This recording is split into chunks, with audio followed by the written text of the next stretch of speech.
All right, welcome back to the channel again, ladies and gentlemen. Thank y'all so much for coming over. We're back on the Art of Dialogue channel, which I'll leave in the description so you guys can check out more and even subscribe. Diddy said Biggie would be dead before giving back his publishing. Biggie lawyers was fighting Diddy. This is huge. This is huge because it will make a lot of sense on why Diddy probably would want to take him out, if you know what I mean. So we ain't gonna waste no more time. Let's jump right into it.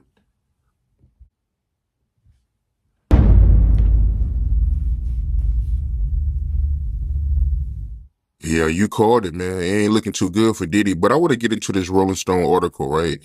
They did like a 6-month investigation on Diddy, and they confirmed that Biggie, he was leaving Bad Boy. Didn't I say that? Yay.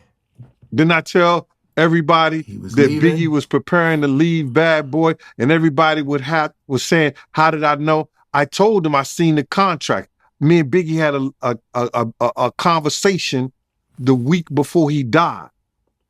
I was in the Winnebago, and Biggie was telling me his whole life story, and I was telling everybody I didn't know why this kid was telling me his life story. It's something that he had to feel. It's something that he had to know for him to sit there and tell me the stuff that he told me, bruh. You understand? He wanted his marketing and his publishing back. That he said that the management that he had at the time, Mark Pitts and Wayne Barrows, who were Puff friends, Oh, basically talked him into selling his publishing to Puff. damn. You know what I'm saying? And when I spoke about it, people talking, well, how he know? I'm getting it from the horse's mouth. He's telling me the story. I already read all his contract when I was on the plane coming to California. I told y'all Puff gave me the briefcase. Say, I ain't got shit else to do. Click. And read the contract. And at the end of the contract, it said,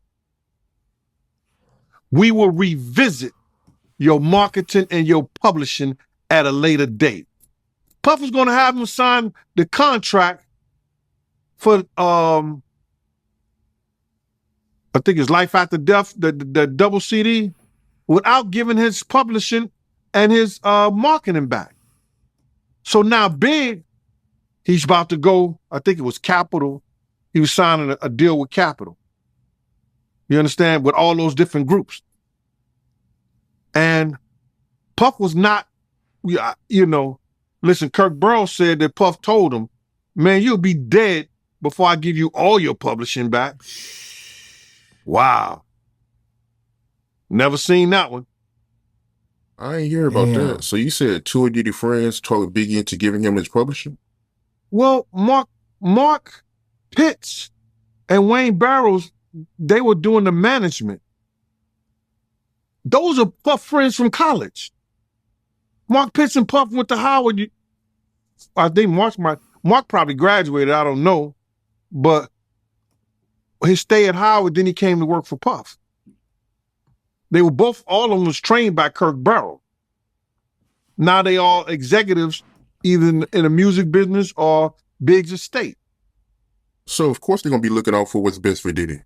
Why do you think Bad Boy never got sued?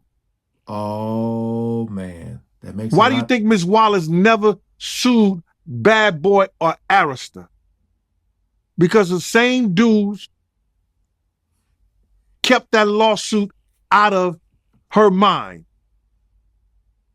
They did not have enough security or proper security for the notorious Big in the height of the East Coast, West Coast war. What the media had already planned out to be, it was a war. Pocket died. There was gang violence on both sides. Why you think Ms. Wallace never sued Arista or Bad Boy? Because her management, Big's management, the people that took over their estate, was all friends with Puff. This is making so much And you sense, feel like man. she should have sued them for bringing Biggie out to L.A. with a lack of security? Bro. So much sense. I was a New York State parole officer, and I also was an investigator. When I first got out there, I called Kirk Barrows, my man. we don't have enough security. There's not enough security here. I got Puff, Kenny got Puff, Paul Alford has Big, and Kenny, I forgot Kenny Baylock or something like that. Kenny Baylock has they just got a name, Kenny Baylock. Paul Alford and some cop from LA got Big. Two people for Puff and two people for Big. Now they got entourage. People around us in the entourage. How do you look out for all those people? Arista did not provide proper security for Big.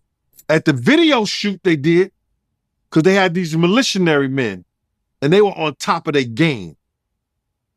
And they only hired 3 of them. So Big had 5 people doing the video shoot. After the video shoot, he only had 2. The whole time, he only had 2. Come on, man. Get out of here. Wasn't enough security.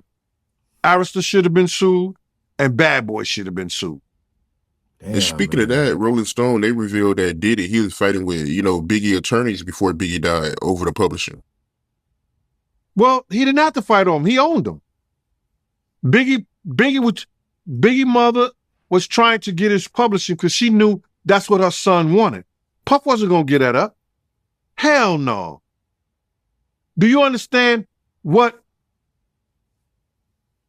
I think Big probably, didn't he go diamond? Did that ever go diamond? He sold 10 million copies? You know what the publishing is on that? 1 point is worth about $1 million. 1 point on that album is worth $1 million. So if he owns all what he owns with Bad Boy, plus what he owns Big 24%, Bad Boy automatically take 50%. If he got 75% of that, and 1% is worth $1 million, that's $75 million he get off the rip. Boy. My numbers could be wrong. But damn. Oh no, it's a whole lot of cheddar, Roy. A whole lot. That again, I heard that they were talking about how Biggie really didn't like Puff. I mean, think about that. That really makes sense. Like if your artist trying to leave and you're their biggest artist and they have the right to your publishing, you know what I mean? If they take you out, they can do anything with the music. You know what I mean? And you're not even there to try to fight it. They can do anything with the music. Do remixes, just all this type of stuff. So if they're like, oh, he's trying to leave us, nah. See, that's what I be talking about, man. And to know his 2 best friends were like the Lord. Oh, this is bad. It's worse than I thought, man. Like just doing this deep dive into like all the scandalous stuff that goes on behind the scenes, man. You sitting up there, you listen to the music, you rapping along with it, and you're not even knowing how dirty and grimy these dudes. That is bad. It's really bad, man. Yeah, there's no way. Like his character, everything is just gone. It's gone. It's gone. But we'll see. We'll see. Comment below if you guys knew about this, man. Because this right here is like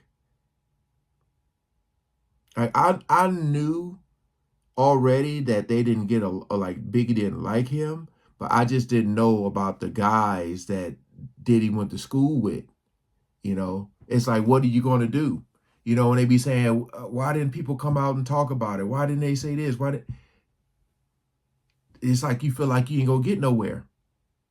When this dude got so many people in his pocket. All right, that's going to do it. Appreciate you guys coming over and watching, man. Like I said, I'm going to try to keep my ear to the streets and watch as much as I can until this is over. Peace out.